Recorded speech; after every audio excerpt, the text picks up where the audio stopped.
large tornado moving into Cleveland County. This is coming in from Chance Cold Iron. You can see what appears to be that debris. Looks like we're getting debris in there, and that tornado is getting even larger.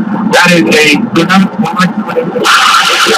this is going to be moving in your direction again for western parts of Cleveland County there. The southwest 149th Street and southwest 134th Street. We'll go south of 134th. That is house. And more. Chance Cold Iron. You're live on the phone right now. Go ahead and go. Damon, this tornado's turned into a violent snowflake. It just hit a house on a road. We got debris flying everywhere.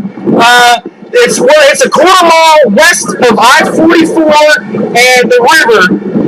It's about a mile and a half west of the river.